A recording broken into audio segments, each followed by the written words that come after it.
اعوذ باللہ من الشیطان اللعین الرجیم بسم اللہ الرحمن الرحیم وبہ نستعین وہو خیر معین۔ علم منطق کے حوالے سے ہماری اس کتاب کا آج 9واں درس ہے، اور گزشتہ درس میں ہم نے علم منطق کی اس کتاب مرحوم مظفر کی تالیف کردہ المنطق کتاب کا پہلا باب جو مباحث الفاظ کے حوالے سے ہے شروع کیا تھا،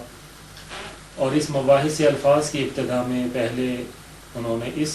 عنوان کے تحت گفتگو کا آغاز کیا کہ منطقی کو مباحث الفاظ کی ضرورت کیوں پیش آتی ہے، منطقی الفاظ کی مباحث کیوں بیان کرتا ہے، آیا اس کی غرض اور مقصد مباحث سے الفاظ سے ہوتی ہے یا معانی سے ہوتی ہے؟ تو بیان ہوا کہ نہیں، اصلی ہدف اور مقصد اور غرض منطقی کی معانی سے ہوتی ہے، لیکن کیونکہ معانی کا افہام اور تفہیم کرنا، لوگوں تک پہنچانا، افکار کا نقل کرنا غالباً انہی الفاظ کے وسیلے سے ہوتا ہے، خواہ وہ الفاظ کسی بھی لغت سے تعلق رکھتے ہوں، تو پس ناگزیر ہے کہ منطقی الفاظ کی مباحث کو بیان کرے تاکہ اس اپنے ہدف اصلی اور مقصد اصلی تک پہنچ جائے۔ لیکن پھر بھی منطقی اعتماد کرتے ہوئے اس لغت کے مختلف علوم تک کہ جو پہلے طالب علم اس لغت سے متعلق علوم کو حاصل کر چکا ہے، ان مباحث الفاظ کو اس منطق کے علم میں داخل نہیں کرتا۔ مثلا اگر ایک طالب علم جو عربی زبان سے تعلق رکھتا ہے، جب علم منطق کا آغاز کرتا ہے تو کیونکہ صرف و نحو سیکھنے کے بعد اس علم کا آغاز کرتا ہے، تو بہت سی ابحاث جو الفاظ سے متعلق ہوتی ہیں وہ ان علوم صرف و نحو میں وہ پہلے سیکھ چکا ہوتا ہے، تو منطقی ان علوم پر اعتماد کرتے ہوئے ان مباحث الفاظ سے بے نیاز ہوتا ہے۔ یہاں تک ہماری گفتگو پہنچی تھی۔ آج اسی گفتگو کو آگے بڑھاتے ہیں کہ حاضہ حاجتہ من اجل التفاہم ما غیرہ، یہ جو منطقی کی حاجت ہے الفاظ کی طرف، مباحث الفاظ کی طرف، یہ اپنے غیر کے ساتھ جب تفاہم کرنا چاہتا ہے تو اپنے غیر کے ساتھ تفاہم کی خاطر ہے۔ ایک تو مباحث الفاظ کی ضرورت اس لیے ہے کہ تاکہ اپنے غیر دیگر افراد کے ساتھ وہ افہام و تفہیم، سمجھنا اور سمجھانا انجام دے سکے۔ وللمنطقی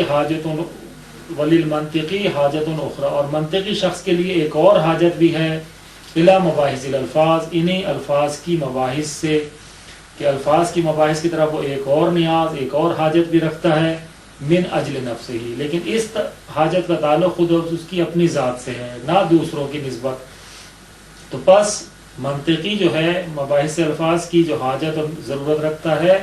وہ دو طرح کی ہے، ایک دفعہ دوسروں سے افہام و تفہیم کی خاطر، اور ایک دفعہ خود اپنی ذات کی خاطر۔ ہی اعظم و اشد من حاجتہ الاولی، در حالانکہ اور یہ حاجت جو ہے جو اس کی اپنی ذات کی نسبت ہے، یہ اس پہلی حاجت سے کہیں زیادہ عظیم، شدید اور بڑی ہے۔ یہ جو حاجت ہے یہ زیادہ اہم ہے، زیادہ بڑی ہے اور زیادہ شدید تر ہے کہ وہ جو ہے الفاظ کی مباحث کو ذکر کرے۔ بل لعلھا ہی السبب الحقیقی، اور بلکہ شاید یہی سبب حقیقی ہے، یہی حقیقی سبب ہے لادخال هذه الابحاث فی المنطق، کہ اس نے منطقی جو ہے جو علم منطق میں ان ابحاث کو داخل کرتا ہے، تو ان ابحاث کے داخل کرنے کی اس علم منطق میں جو سبب اور وجہ ہے حقیقتاً وہ یہی اس کی اپنی ذات کا ان مباحث کی طرف نیاز مند اور حاجت مند ہونا ہے۔ وَنَسْتَعِينُ عَلَىٰ تَوْضِيحِ مَقْصُودِنَا بِذِكْرِ تَمْهِيدٍ نَافِعٍ، اور ہم جو ہے اپنی اس توضیح کا جو اپنے مقصود کی وضاحت کرنا چاہتے ہیں تو اپنے مقصود کی وضاحت پر مدد لیتے ہیں، مدد طلب کرتے ہیں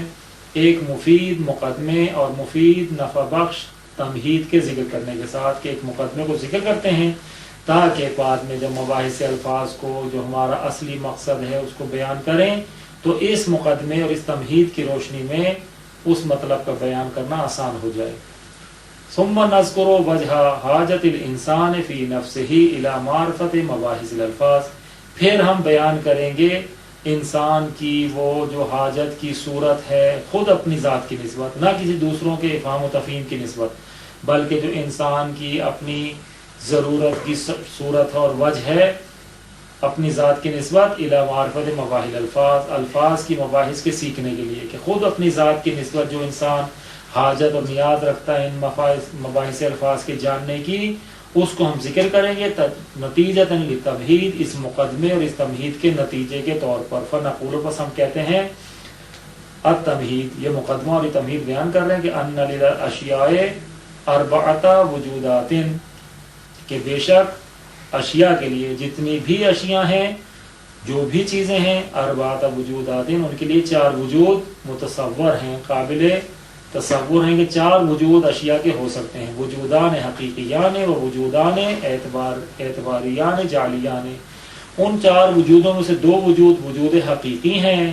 واقعی ہیں، اور دو وجود اعتباری اور جعلی ہیں، جن کو اعتبار کیا گیا ہے کہ وہ بھی وجود ہیں،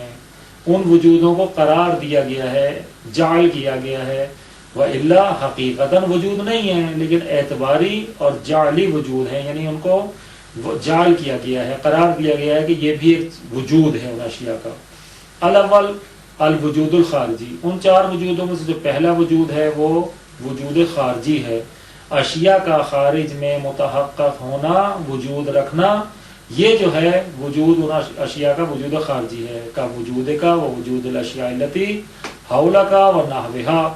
اسی طرح جیسے تیرا اپنا وجود، ہر انسان کا جو اپنا وجود ہے خارج میں، وہ وجود وجود خارجی ہے، جیسے خود آپ لوگوں کا وجود، اور اسی طرح وہ اشیاء کہ جو آپ کے ارد گرد ہیں، ان اشیاء کا وجود، وہ وجود الاشیاء التی حولک، وہ اشیاء جو تیرے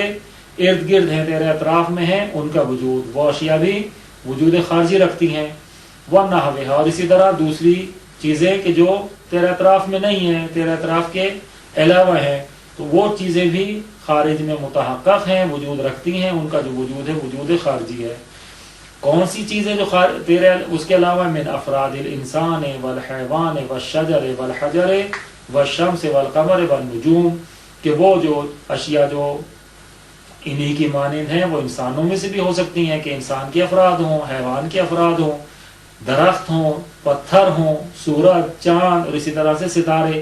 الی غیر ذالک من الوجودات الخارجیہ،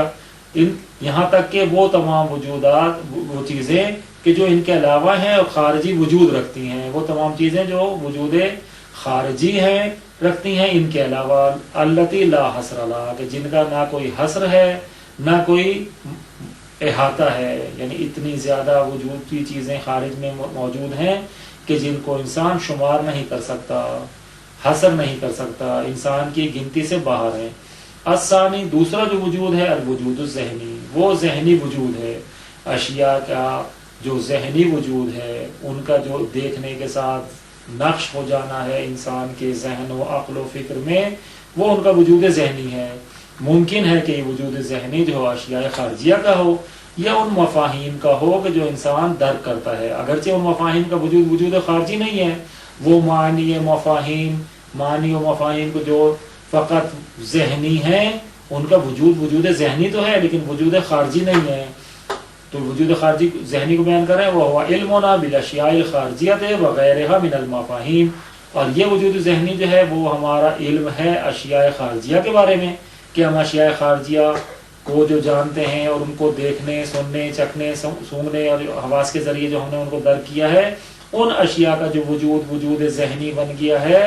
تو یہ وجود جو ہے اشیاء کے سبب سے ہے کہ خارج میں متحقق ہے، وغیرہ، اور خارج میں موجود نہ ہونے والی اشیاء کہ وہ جو ان کا غیر ہیں، من المفاہیم، مفاہیم میں سے، ان کا بھی وجود ذہنی ہے۔ وقد قلنا سابقا ان للانسان قوتا تنطبع فیہا صور الاشیاء، اور یہ ہم نے پہلے بیان کیا جہاں ہم نے علم کی تعریف کی تھی، کہ ہم نے پہلے بیان کیا کہ انسان کے لیے اللہ تعالیٰ نے ایک ایسی قوت رکھی ہے، ایک ایسی صلاحیت رکھی ہے کہ جس کی وجہ سے انسان کے ذہن میں، انسان کی عقل میں اشیاء کی صورتیں بن جاتی ہیں، منطبع ہوتی ہیں، چھپ جاتی ہیں۔ تو یہ ہم نے پہلے بیان کیا تھا کہ ان للانسان، کہ بے شک انسان کے لیے ہے قوتاً، ایسی طاقت، ایسی صلاحیت، ایسی قوت